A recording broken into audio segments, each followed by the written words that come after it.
Hello and welcome to SueStainable Action here on Cozy Radio, the heart and soul of the city. I'm your host, Sue Spicer. Today, here we are with a good friend and entrepreneur in the city of Indianapolis. Would you like to introduce yourself to our listeners? Hi there, I'm Michael Schwab. I am the owner and founder of Fountain Square USA Custom Apparel and Artist Label. Artist Label. I love that part. So tell us a little bit about your business, Michael. Okay, well, we started 6 years ago in February. It'll be 6 years ago in February, and bought our first screen press with the idea that we were going to create a product for artists so that they could have people have a price point where they could start collecting their designs. And the next thing I knew, I had people ask me if we could print custom work for them, and that kind of overtook the whole artist label thing. And we were doing festivals, probably 10 festivals a year, where we would get out there with the different designs we had by our artists. But the custom thing kind of took over. And the next thing I knew, it's like, well, we're really just a custom shirt printing company or custom apparel. And then last year, 2018, in June, we decided that we were going to open a retail space in Fountain Square, which we actually opened it in July. And we're not in the right location. Three most important things in real estate: location, location, location. Absolutely. Even in Fountain Square, we were just in the wrong place in Fountain Square. So we moved into the Circle Center Mall. We actuated our lease or executed our lease October 1st of last year. Recently, we moved into a larger space in the mall. We've got more, better equipment. In fact, right now they are at the shop printing shirts on a Sunday. Wow. So the custom shirt means that if somebody brings you art, what kind of drawing, what kind of representation do people need to bring you in order to get the quality custom work that you do?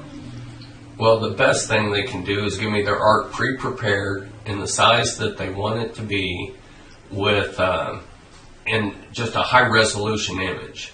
Now, I've got people that are happy with stuff not being exactly as good as it can be, and my main goal is to do what the customer wants me to do. But when we quote our custom work, it's always includes film-ready art provided by customer. And all that means is I need to have a nice image. I need to know about what size you really want it. And it's never film-ready. I still have to work on it for a little bit. But we do that at no extra charge. That's awful sweet of you. I'm a nice guy. There was laughter in the background. We're not gonna go into that. No, Michael. So you've expanded your space at Circle Center. That's quite an accomplishment in a place that has lost businesses and had some upheaval. Are people from out of town gobbling up Indianapolis artist works in T-shirt form? I'm so happy you asked me that, Sue. The very first T-shirt we sold out of our shop, October 1st of 2018, went to Finland. The guy was here for a catalytic converter convention. We have since sold what I call the trifecta of Scandinavia. We've got Iceland, Finland, Sweden.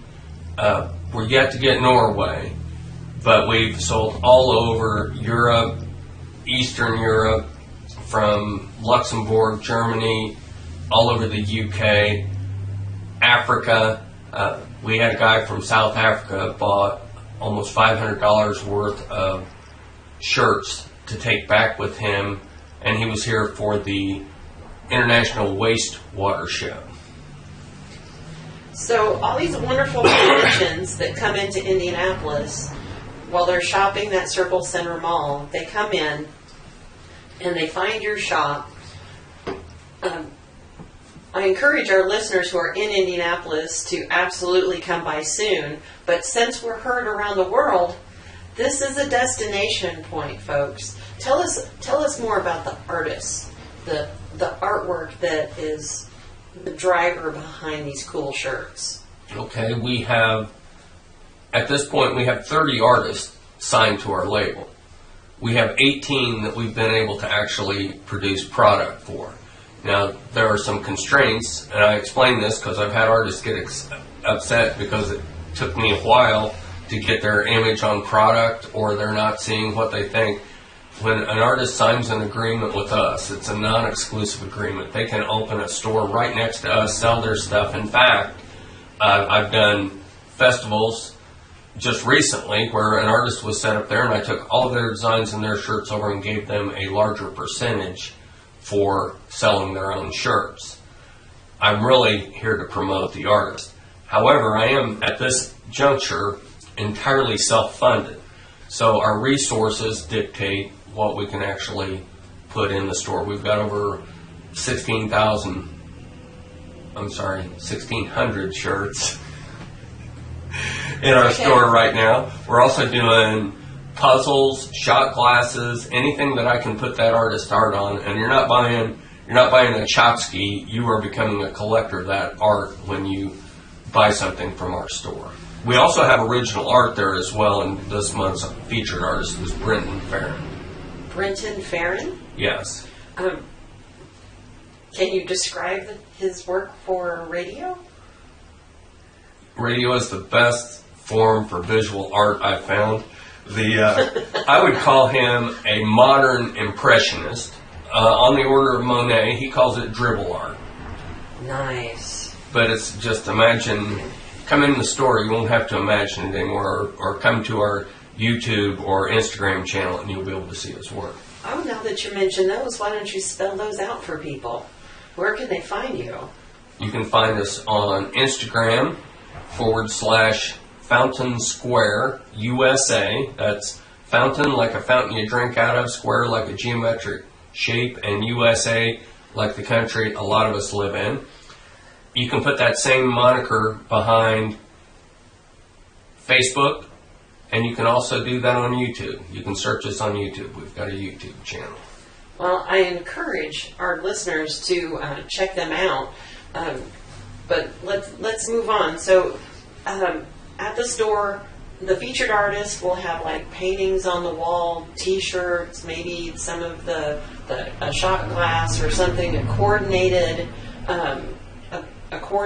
arrangement of that featured artist's work. In a perfect world, yes. I'm only one man. This is not a perfect world. We've got 4 people working for us, 2 in the store besides myself. We do group the artist art together. We do our best to have other representations of that art so people can get in at a price point, because they might like a piece of art. There's his dribble skull, for example. It's only $250. It's done by hand, but that's out of a lot of people's budget, but they can get a sticker of it for $2. So we go from $2 to $250 on that same piece of art, and they're all right there, so you can say, oh, here it is, I like that, and we can point at the sticker and say, oh, well, there's a sticker, you can have it right now. He's also got prints for only $10 that are signed by the artist. That is incredible. And he's got hand-drawn images for only $30. He's a very good way to become an art collector because his art is just very, very accessible. So for folks out there who, art is an investment. Well, it is an investment in many, many ways. When you buy from an artist that is local, especially, you are putting money into the artist community. You are allowing someone to be that creative soul for our community. And communities are judged by their art when it's all said and done.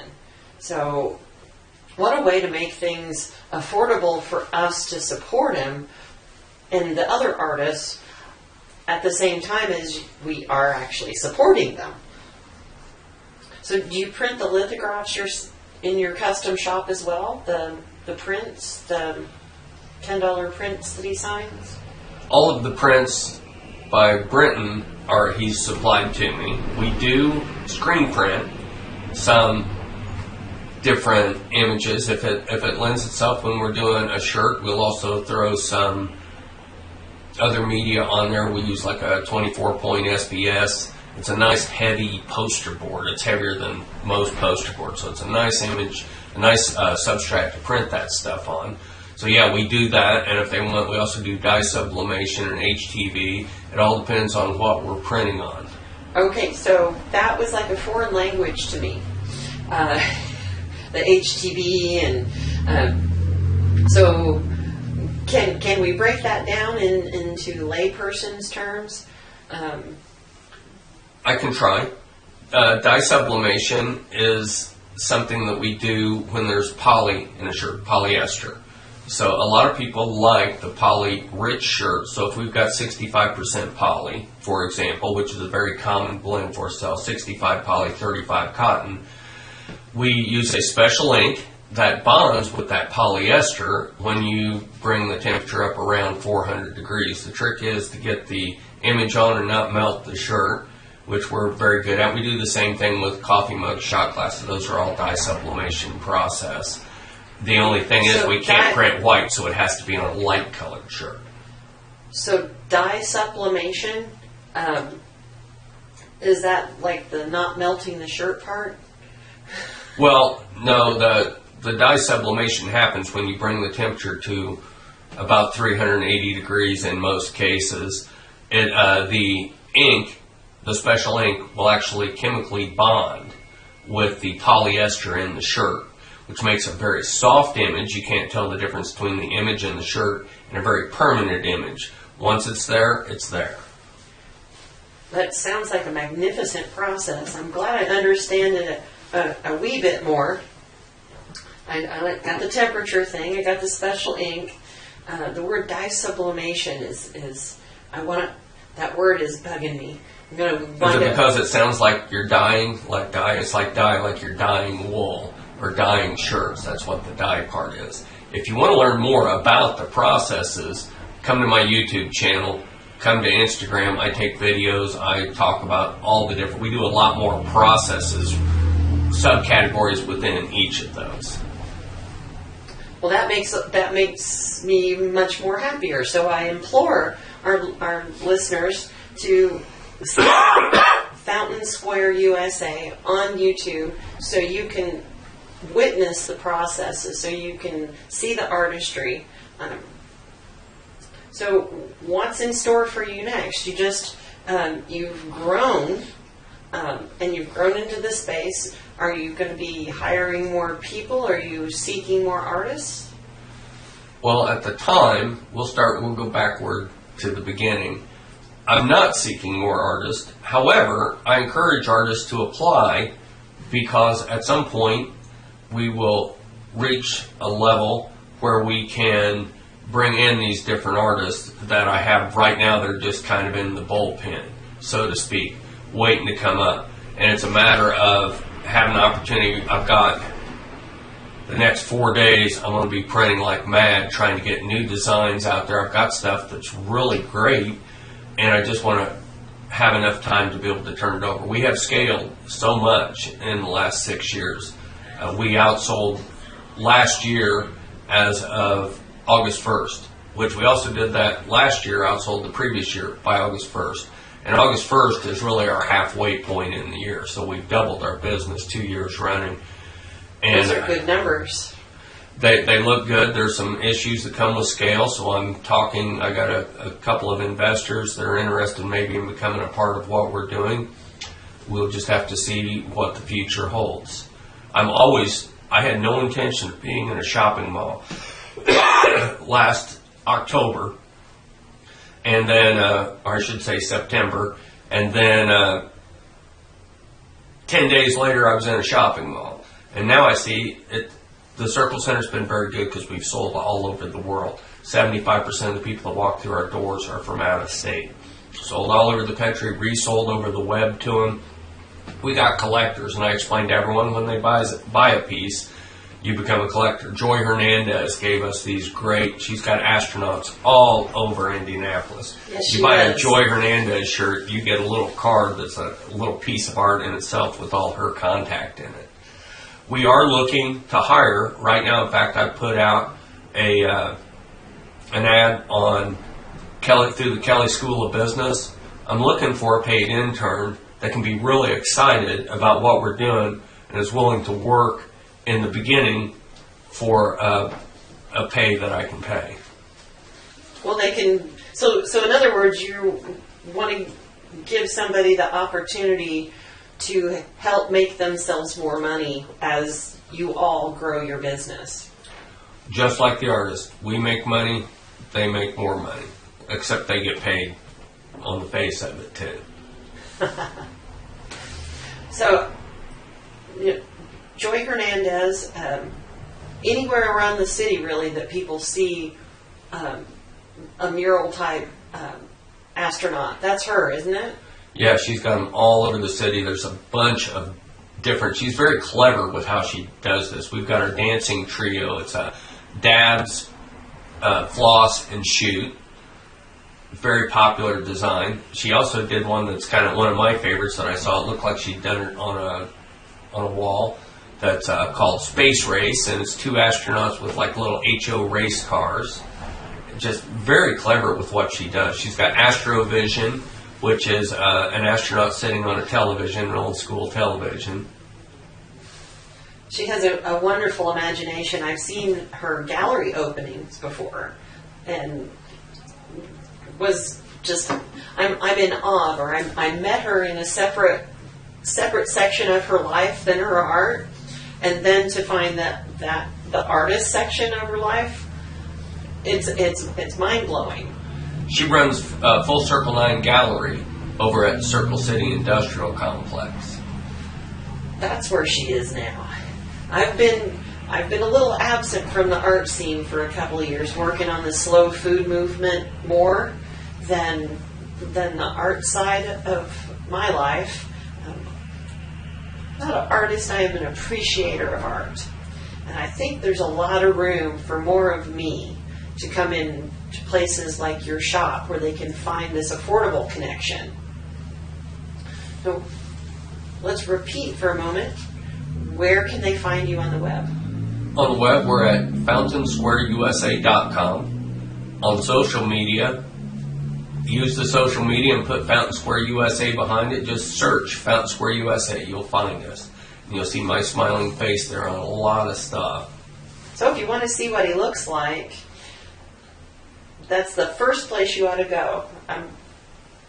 I'll give a little reminder. This is Sue Spicer with SueStainable Action here on Cozy Radio, the heart and soul of the city. If you're listening to us right now, chances are you went to audiorealm.com, typed in Cozy with a Z into the search engine, and clicked on the listen icon. And that's how you found us today on the interweb for the live show. Hoping to have recorded video starting to come up on YouTube and our Facebook channel, which is SueStainable Action. What a day. Michael, you have done big favors for me. When I was running for office, you drove me to Toastmasters so that I could become a better speaker, more thoughtful, more practical, much less ums and ands. How's that Toastmaster thing going? Have you had to drop out, or have you won it all? Had to drop out, just no time. Everything, there's a number of things that this business has cut out of my life because there's so much time. When you start your own business, if you want it to be successful, you have a tiger by the tail. You're wrestling a gorilla. I think that's the one I like the best. You don't quit wrestling the gorilla when you're done wrestling. You quit when the gorilla is done wrestling. Yeah. Yes, that's a very, very apt way to describe that. So if you want to be successful, I've had people argue this point with me, but I've not seen them with their successful business to show me how they've done it without working their tail off in the beginning. My parents were entrepreneurs. I've seen it in action. I know how it works. And I feel like I can see the light at the end of the tunnel where I can slow down somewhere south of 100 hours a week somewhere here in the future.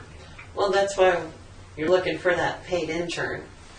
There you go. That's part of it. That's getting your business successful to the point where you can start adding individuals makes a big difference, and it's a tough thing to do. People who aren't entrepreneurs, it's a challenge for them to get their mind around the workings of how you get a business up and running. So it's like a wheel that's flat on at least two sides. That's how I describe it. That's probably very accurate. You got the wheel going, then all of a sudden here it is, and it's fraught with complications and difficulties. And then you've always got to keep in mind that it's averages. When things are going terribly horrible, and they will go terribly horrible, realize that they're going to go terribly good on the other end of the spectrum. And at some point, hopefully, you can bring it to where horrible really is just kind of the middle of the road. That's as bad as it gets. But in the beginning, it's part of the learning curve. It's part of those lessons. So to me, it's a wheel with two flat sides, and then you work your butt off, and then you have an oblong wheel.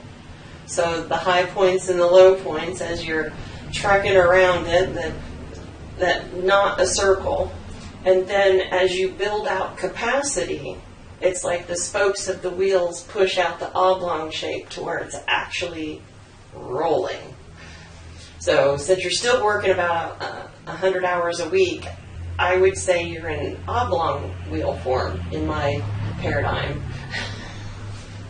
Well, I'm actually working a lot more than 100 hours a week right now. 100 hours a week would be very nice. Unfortunately, I'm a workaholic. I love to work. So the thing is, it's not like I'm complaining to myself, oh my God, I got to work, because I do love to work. But I'm at the point right now where it looks like on one level I can't afford to hire somebody, and on the other end of it, it looks like I can't afford not to hire somebody, because it's the only way to have sustainable action in our growth. Nice plug. And then that's the building out. You have to risk. Like I co-own the cafe at the Central Library, and we risked hiring enough people to where we could be open basically the hours of the library, and that was a risk because people weren't used to having the cafe open into the evening hours on the Monday through Wednesday that the library's open till 8.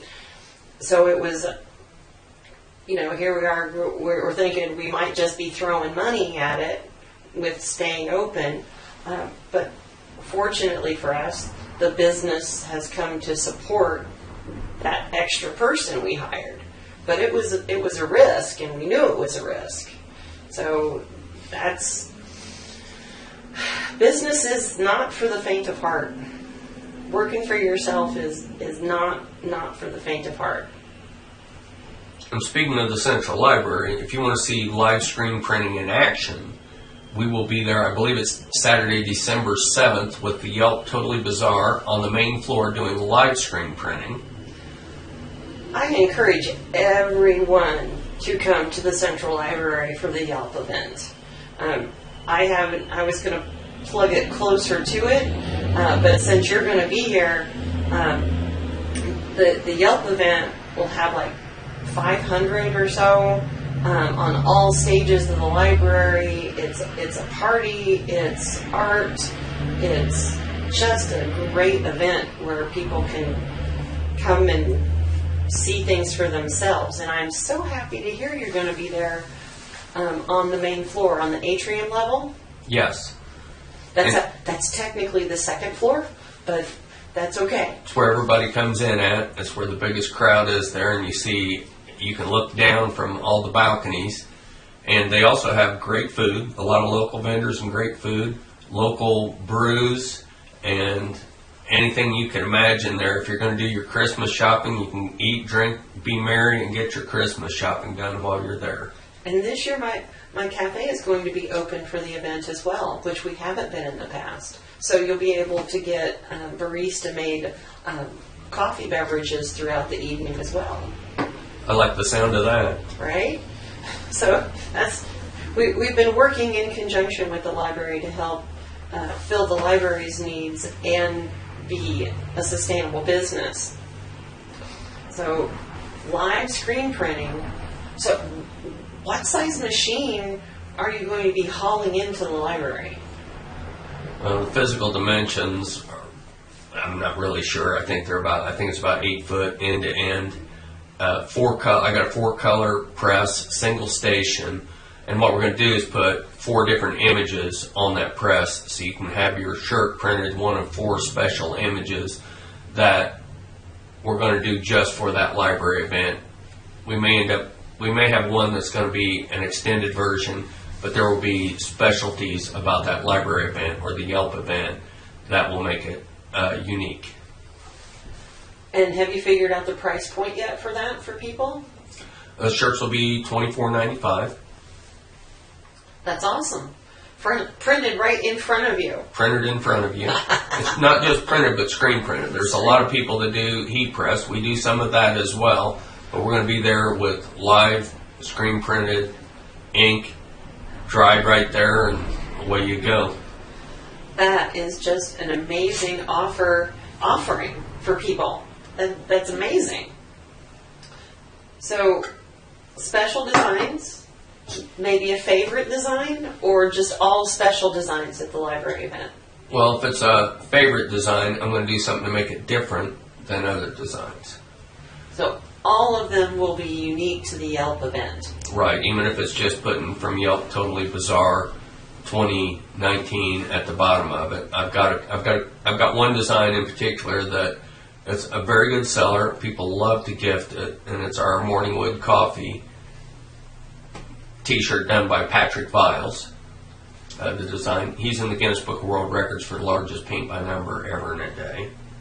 That's fun. He was a teacher at Manual High School, and if you go on Madison Avenue, just north of Manual High School, you'll see there on either wall that there's these big murals. Now, he laid those out with numbers on them, and he had his students paint it, and Eli Lilly funded the project. Thank you, Eli Lilly. That's a good use of all that money you have. So, I'm imagining all these things. My head is full right now because the atrium is such a beautiful place, and you're going to have this bigger than a ping pong table, big ping pong table-ish machine and area. I just really can't wait, folks. I implore our listeners to show up for the Yelp event so they can see this process themselves, and bring your pocketbooks and support all these local people, because this is an event that is specifically Indianapolis area artists, entrepreneurs, gifts for any price range in this Yelp event at the library. And I'm trying to remember what day it is for sure. You said December 7th? I believe it's December 7th, but I'm looking right now. So that's coming up. It's coming up pretty quick. December 7th. Yep. December 7th, and the doors for that open at 6, I think. But check on the interweb, folks. We'll be posting on our social media that we're going to be there with the hours, and I don't know, we were not involved last year, did not get selected, but this year we're doing something that nobody's ever done there. They gave us a larger-than-life booth for it, and I don't know if last year it was on a Saturday. It seems like this is... Okay, so the second year was on a Saturday. It was in the middle of the week. I like it being on a Saturday much better. It's insane for the library to do an event of this scale on a weekday. And they they finally kowtowed to how many people, how much in and out it takes. There's only one freight elevator in the library, and that's a thing when you have booths from the 6th down to the 2nd floor. Let's see. I was just thinking of something else and it went out of my head. I hate it when that happens. That's what I was worried about on the date because I got old timer's disease. Yes, as we get older, we have to utilize our brain in many ways in order to keep it sharp. And running your own business is a good way to do that. Are you still playing music? You don't have time for anything, do you? No, I don't have time really to play music. However, I do have a song that's in a horror flick put out by Jason Mewes. It's got Chris Van Dien from Starship Troopers. It's in SFX right now. They're doing the last of the FX on it. It'll be out next fall in time for Halloween, which is kind of cool. That's really cool. And I'm looking to start creating music electronically. Not that it's going to be like electronic music, but just creating music where I don't have to have a band and I can write my own stuff. And putting that underneath my YouTube channel stuff, maybe theme song stuff like that. I'm going to start off with one or two of my old recorded songs from my old band, as just using that as my soundtrack, basically. So for those, let's let our listeners in on a little bit of your music history. Okay. I was 32 years old. I learned how to play guitar. 6 years later, I was playing music professionally, and I'd gone from having a folk band to a gothic band to an alt rock band when we started 6 years later. We were on the front end of that, taking other people's music and doing remakes of them. We called them covers, but in retrospect, I realized we weren't ever doing them exactly. We were putting our own flair into them. Then, about 2002, we realized that there was a real opportunity for us in Celtic music. And our band name was Black Lily, Blaqlily. You can find some videos of some of our Celtic stuff on YouTube. I've got some television appearances and a few other videos I'm wanting to upload on that channel just for posterity's sake. It looks horrible to me, but it's a lot of fun. But we ended up, when MySpace came out, we blew up along with Dropkick Murphys, Gaelic Storm. We were in that same type of genre and put 16,000 fans on MySpace in 3 months' time. And we're playing 150 shows a year, coast to coast. It was a good gig. I really enjoyed it. And my ex-wife was leading the band. She left me for another guitar player to become famous in Los Angeles. Now you know the rest of the story, Paul Harvey. And which was okay. Not that all be in my book that nothing bad's ever happened to me. I enjoyed that part of my life. Really glad I did that. We opened for Cheap Trick, America. We played the old National Center a bunch of times here in Indianapolis, but played the Whiskey in Los Angeles and never got to play CBGB's in New York City. That would have been kind of cool. But, you know, it is what it is. So you're a man who has lived many lives. You live long enough, you can. Well, you also have to go out and grab it. You have to see opportunities when they're there, and then you have to do the work it takes in order to manifest those. That's true. The big thing, I'm a big proponent of nurture versus nature. Your parents have everything to do with what you become, but very little of that is DNA unless you need to be 7 foot tall to be an NBA basketball player. Most of it, and I've got documentation to prove this, and I always encourage people, go out there and grab it. I was 32 when I started playing guitar. Everybody's like, you must have been talented. Well, that's because you never heard me play the first couple of years. It was awful. It was hard to listen to.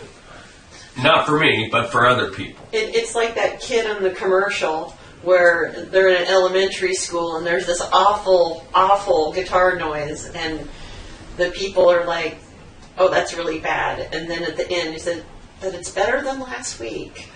That's exactly it. I mean, it'll start off, and I play anything with strings at this point. My chops are way down from what they were, but it wouldn't take long to get them back. They're almost non-existent right now, but it wouldn't take very long to do it. Just 3 things: practice, practice, practice. Everybody thinks I'm a natural speaker, a natural salesperson. It's because they did not see me in the beginning.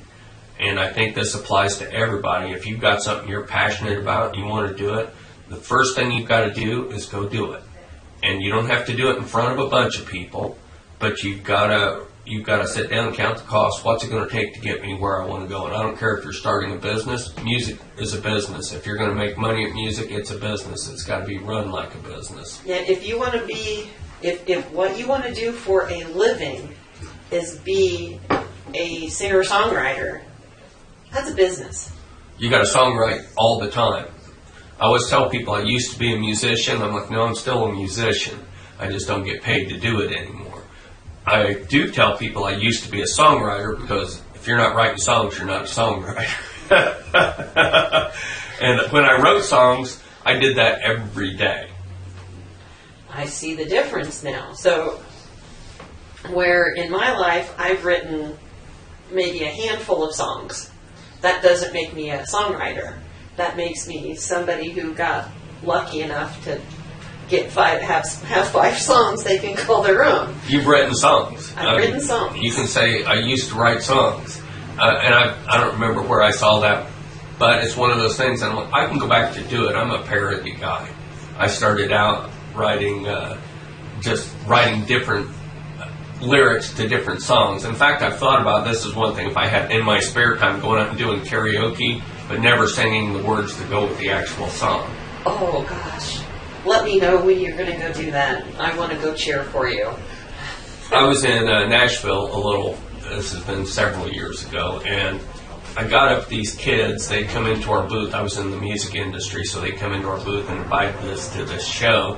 And I thought, well, this is just some little school of rock here, but you're in Nashville where everybody is a killer player.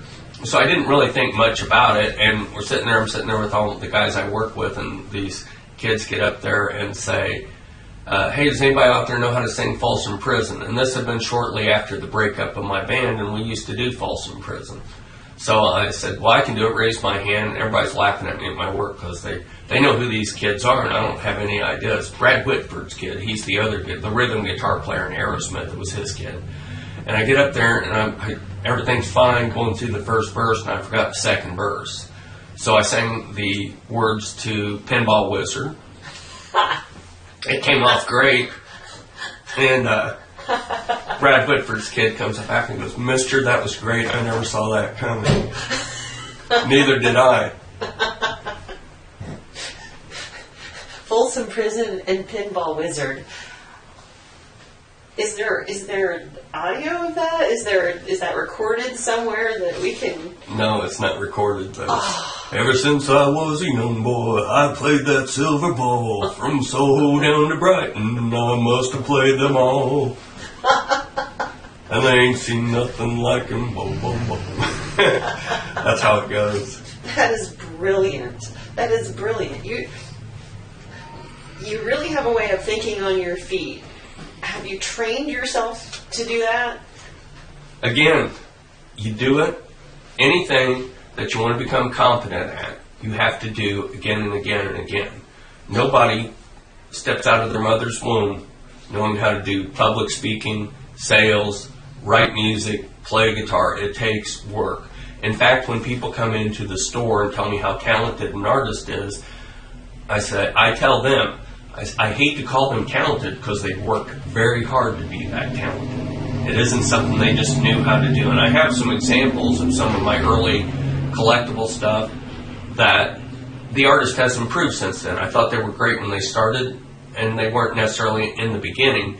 But again, it's that nurture versus nature, and the 3 most important things: practice, practice, practice. It just takes work.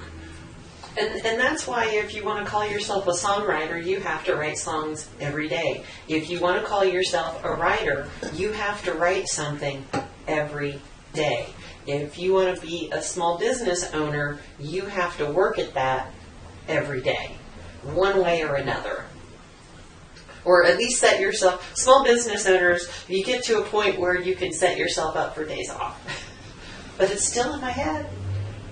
Right, everybody tells me I need to take time off, which is great, except all I'll be thinking about is what I need to get done. So I'm trying to get that break point. It's been a while since I've had a day off. I would like to go out and just play a little bit, but I know that day is coming. It's just a matter of I'm willing to put in what it takes to make this happen. And I'm not, I say at some point, you really should set goals and say, hey, here's a date where I'm going to do this. Thanksgiving, I've considered very seriously. That's what, 2 days away? Yeah. I've considered just sitting home, taking a couple hours off. I watched a movie on Saturday without working while I was doing it. Wow. What held your attention? I just decided I was going to watch a movie and take 2 hours to myself. It was Once Upon a Time in Hollywood. That should hold your attention if you're in the mood for it. Brad Pitt, yeah. Leon DiCaprio. It was pretty star-studded cast, really. So you're checking out the competition. No. Right. So you're not a nonprofit. You're a for-profit. You have entrepreneured your way through your life. Do you also have, or do you work a day job? I currently do work a day job in addition to everything else I'm doing. Although right now I'm on vacation, which means I've just reallocated my hours. And I like my day job. I like working. It's fun. I'm in the graphics packaging industry, so it kind of relates to what I'm doing. You mentioned we're not an MPO. We do have plans to have an MPO element to what we do because the goal is to help artists. And I don't care if they're visual or musical or however they express themselves artistically. I want to be able to help them out. Right now we're leaning towards all visual artists. I do have a few musical artists where we're selling their CDs in our store, that sort of thing too. But I'm always there to try to help them be better at what they do. Sometimes they don't like to hear what they have to do, because if you want to just make art for yourself or just make music for yourself, it's one thing. But if you want to sell it, you've got two people to please. Well, actually, you've got more than two, but you've got Hopefully two audiences. Two. Yeah. You've got yourself, and then you've got everybody else. And if you want to sell something that's going to be popular, by definition, it's then pop. So we sell pop art, whether it really fits into a genre. Like Mab Graves, not on our label, but a tremendous local artist. I mean, she's got, seems like close to 1 million followers on Instagram, and she does this pop surrealism. And I've been a surrealism fan since I discovered Salvador Dali. I was a part of reworking a house where we, had to redo the floors and the walls, and we just had to. It was a vacant home for like 4 years, and we went in and redid it, and we did it with the Salvador Dali theme. That's how much I like Salvador Dali. Was it a big clock dripping off the wall? No clocks dripping off the wall. Other aspects. The pyramid face. The colors and everything that were in that piece of work is where we decided the wall colors, and we did on tiles. We did white. The rooms that needed tile, we did white and black checkerboard pattern. I'm visualizing it. I hated that stuff moved in because the house was a piece of art, and we had what's JK's last name? Rolling, the author? No, unfortunately not. She's gonna kick my butt. She came in and did much of the painting because we support local artists as well. So when an artist is looking for money, they'll hold a bigger paintbrush and they'll paint walls sometimes. When they're especially if they're down on their luck, or JK had just moved back into town, and I'm kicking myself for not remembering Lawrence. Oh. But she was so inspired by what we were doing. There were 2 places in the living room where there had once been windows that they had blocked in, and she did original paintings inside of those. Nice. I want to live in this house, but it's a rental. Stanley has done quite a bit of stuff like that. If you go to his website, SueStainable.com, he's got some really interesting rooms. I wish we had the opportunity to have him come in and do something in our store. He's done some stuff in our shop. He did our current Fountain Square logo. We've got the fabulous Thunderbird. We've got the Splatter Stag. We have different animal themes, and it's because Fountain Square USA is a different animal. It's a different animal. And he's actually, C.S. Stanley is scheduled to be our guest at 11 o'clock on Christmas Eve. So he'll be coming in to talk about his art, bringing his lovely wife. Ho, ho, ho. So, yeah, we're going to be, still going to be live on Christmas Eve and New Year's Eve, because we're early enough in the day that's fine. So, oh man, I really love talking with you, Michael, because we come across the most interesting ways of facing the world today, and you're so optimistic and tenacious, I think is the word, because you're tenacious D. I do have the belly for it. Ooh, see how you are. Self-deprecating humor is one of your highlights. You like throwing that in there. Does that help open doors for you? It helps my ego. If you keep your ego out of the picture, life's a lot better. No matter how much you think you're right all the time, it's always better to qualify with, I could be wrong. My dad used to tell me all the time that it was all about attitude, and I looked at it like kind of a voodoo, mind over matter. And then I realized there are real things happen when you have a positive outlook. I was in a wheelchair about 8 years ago from a cycling accident I was in. 2 months in the wheelchair. Supposed to have been in 3, but I was back on my bicycle in 3 months. And everybody's like, how can you be so happy and be in that wheelchair? And I said, well, I've got 2 choices. I can be happy or unhappy, but I'm still in the wheelchair regardless. So if you put a positive face on things, the odds of things getting better is much more likely than if you put a negative face and if you're around just sad all the time. In fact, I met a Iraq veteran that had spent 5 years in a wheelchair recently, and we had, in fact, it was this week, I went to a G-Betta pitch night, and it was just really good because we had the exact same experience in the wheelchair. He just was there 5 years, and we're both out there trying to help people and inspire them to be the best that you can be. You might not be able to be Michael Jordan at basketball, but maybe you could be Michael Jordan of business or Michael Jordan of screen printing or whatever. I don't know how his screen printing chops really are. How about a Michael Jordan of dads?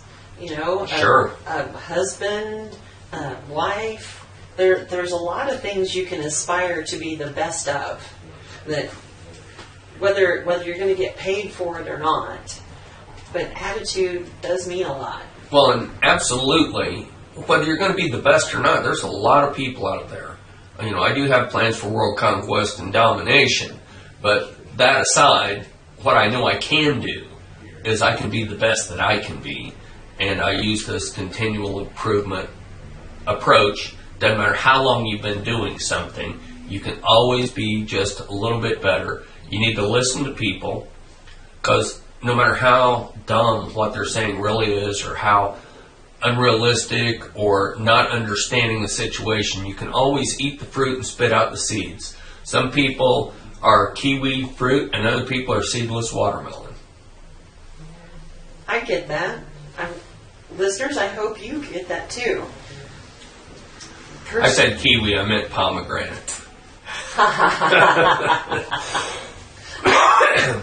So some people are pomegranates. And other people are seedless watermelon. Uh-huh. We're supposed to spit out the seeds of pomegranates? I just chew those suckers up. It's fiber. But I also work myself. I found that I have more success in my life when I deal with situations with I statements, when I look at my responsibilities and what I have done to either help or hurt the situation. I try to make that part of the I a thing. But the other aspect of that is having to listen, having to be open to it, having to just be responsible for yourself at the same time, watching out for the world. Well, I'm glad you mentioned that I part. I listened to a book a couple of years ago, maybe 10 years ago now, called Extreme Ownership, written by, it was about these Navy SEALs that go out and help people in business. And when you're a SEAL, you're a team leader, everything your team does, you're responsible for. It doesn't matter what they do wrong. When you're in business, everything your team does wrong, you're responsible for. Either you didn't watch them close enough, you didn't train them properly, but you're the one that put them in your team. And when they're in your team, you're responsible for everything they do. Yes. Couldn't agree more. Couldn't agree more. Let's see, I'm going to go back to Toastmasters for just a second, because Toastmasters that's where you've honed many of your speaking skills. You were talking about work at whatever it is you want to be. Do you still recommend Toastmasters as an organization to learn how to speak? Funny you should say that. I was just recommending it this week. At that G-Beta pitch night, there were a lot of people that are up there very good at their pitches, but the more you do it, the more you get in front of audiences, the more scared you are. The way not to be scared is to face that fear. It's a very welcoming environment. They'll give you constructive criticism. You learn how to evaluate other people constructively. There's a lot more than just getting up and doing public speaking. I got leadership skills through them. Didn't really want to be in the leadership track, and found myself in there and learned a lot that I could bring out into the real world. And anybody that is doing public speaking and has an hour a week for the meeting, which is good. I really kind of had to quit because I could go do the hour, and I ended up doing extemporaneous speaking all the time instead of prepared speeches, because I just had no time outside of it to do it. And then the group that I was meeting with started at like 6:45 on Friday morning, and oddly enough, I found that I needed that time. Fountain Square, USA. Michael Schwab, anything else that we haven't touched on that we need to let our listening audience know? There's probably a lot that we haven't talked about that we need to let the listening audience know. But if you follow us on Instagram and YouTube, you're going to see a lot of stuff there in the coming weeks. You're going to learn a lot more about how my business works. If you're going to get shirts done, you don't have to use us. There's all kinds of people who do. We do shirts, bags, whatever you want. If it'll hold still for us, we'll print on it. But if you want to learn how those processes, if you want to work, if you're wanting to start a business, reach out to me. I'm happy to help. I help people all the time. We're going to start doing screen printing and screen printing business classes professionally, meaning we have a structured environment. We bring people in. I'm a coach as well. I've been a level 2 USA cycling coach. I've coached 3 people on Team USA and more beginners than you can shake a stick at. And I like showing people how to improve their lives. And I'm willing to help anybody that wants to reach out. I don't take all my time. Nobody could possibly get all of your time without kidnapping you, which is not recommended. Maybe not a bad idea as long as I get free room and board and have no responsibilities. Other than being their coach. Other than being kidnapped. That would... Oh, that sounds so boring, though. See, I'm enjoying life moving forward with new experiences and meeting new challenges and every day being a better person. I was just kidding. Yeah. He's got this wry smile on his face that he likes to wear, which I enjoy so much. One thing I can't believe is that I forgot to ask you about your cycling. Are you still cycling? I have no time. However, my old team that I founded, Cure Chasers Cycling, you can find them at curechasers.com. They're starting their winter cycling. They have bugged me and bugged me and bugged me to get back into it. I'm staying fit by just working all the time. I lift heavy objects. Yeah. And Duh. And I pick them up, I put them down. And sometimes I carry them. exactly. So they've got indoor cycling starting there over in the old Angie's List building. There's 2 nights a week where they'll be on trainers. Those are very fun events. It's great. Our training sessions are not just spin sessions. You're on your own bike, help you with fit. I say are like I'm still involved. And we teach real cycling skills while you're on a trainer. So you're learning mentally a lot of things to do. And then they also have 1 night a week that's yoga. I believe they're doing it in conjunction with a yoga studio. I've been a little bit out of touch with the organization because my business took over my life 3 years ago. Any last thoughts? Any last words? Go out there. You can do it. If you want to, just give it all your heart and pay attention. Thank you so much, Michael Schwab. People need to check out Fountain Square USA. This is Sue Spicer with SueStainable Action here on Cozy Radio, the heart and soul of the city. Thanks, Michael. Thanks for listening. Thanks for having me.